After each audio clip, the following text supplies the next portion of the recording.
Disability, I see my ability. They call me disabled, I call myself differently abled. There are some incidents that happen in your life.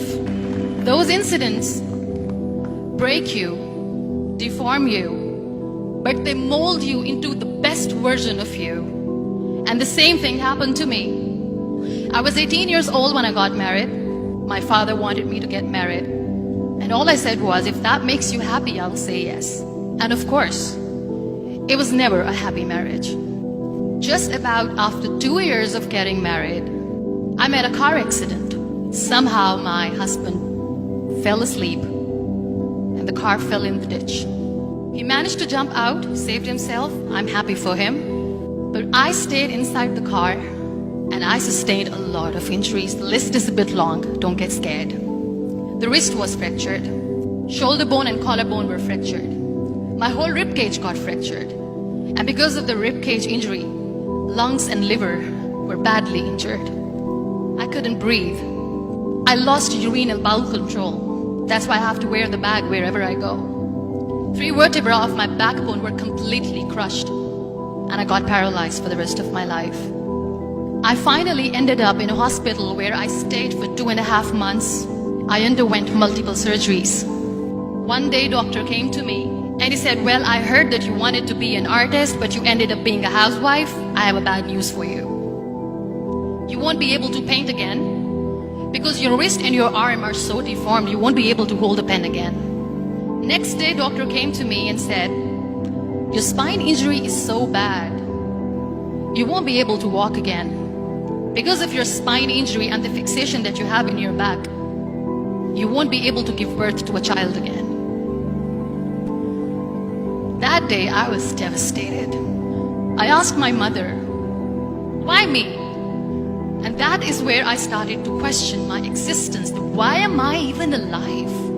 And that is where I realized that the words have the power to heal the soul. My mother said to me, this too shall pass. God has a greater plan for you. I don't know what it is, but He surely has. And in all that distress and grief, somehow or the other, those words were so magical that they kept me going. One day I asked my brothers, I know I have a deformed hand, but I'm tired of looking at these white walls in the hospital and wearing these white scrubs. I'm getting tired of this. I want to add more colors to my life. I want to do something. Bring me some colors, bring me some small canvas. I want to paint. So the very first painting I made was on my deathbed, where I painted for the very first time. It was not just an art piece or just my passion. It was my therapy. And then I was discharged and I went back home. And I went back home and I realized that I have developed a lot of pressure ulcers on my back and on my hip bone. I was unable to sit. There were a lot of infections in my body, a lot of allergies. So doctors wanted me to lie down on the bed straight for not 6 months, for not 1 year, for 2 years. I was bedridden, confined in that one room, looking outside the window, listening to the birds chirping, and thinking maybe there will be a time when we'll be going out with the family and enjoying the nature. That was the time where I realized how lucky people are. That is the time where I realized that the day I'm going to sit, I'm going to share this pain with everyone to make them realize how blessed they are, and they don't even consider them lucky. That day I decided that I'm going to fight my fears. We all have fears. Fear of unknown, fear of losing people, fear of losing health, money. We want to excel in career, we want to become famous, we want to get money. We are scared all the time. So I wrote down one by one all those fears. And I decided that I'm going to overcome these fears one at a time. You know what was my biggest fear? Divorce. I was trying to cling on to this person who didn't want me anymore, but I said no. I have to make it work. But the day I decided that this is nothing but my fear, I liberated myself by setting him free.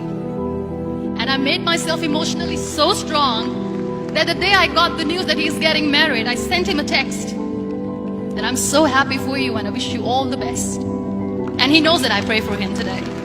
Number 2 was, I won't be able to be a mother again. And that was quite devastating for me. But then I realized there are so many children in the world, all they want is acceptance. So there is no point of crying, just go and adopt one. And that's what I did. People think that they will not be accepted by the people because we, in the world of perfect people, are imperfect. So I decided that instead of starting an NGO for disability awareness, which I know will not help anyone, I started to appear more in public. I started to paint. I decided that I'm going to join the national TV of Pakistan as an anchor person. And I've been doing a lot of shows for the last 3 years. I became the National Goodwill Ambassador for UN Women Pakistan, and now I speak for the rights of women, children. We talk about inclusion, diversity, gender equality, which is a must. Every time I go in public, I always smile. It's always a big toothy smile on my face, and people ask me, don't you get tired of smiling all the time? What's the secret? I always say one thing, that I have stopped worrying about the things that I have lost, the people that I have lost. Things and people who were meant to be with me are with me. And sometimes, somebody's absence makes you a better person. Cherish their absence. It's always a blessing in disguise. Live your life fully. Accept yourself the way you are. Be kind to yourself. Be kind to yourself. I'll repeat, be kind to yourself, and only then you can be kind to others. Love yourself and spread that love. Life will be hard. There will be turmoils, there will be trials, but that will only make you stronger. So when you accept yourself the way you are, the world recognizes you. It all starts from within.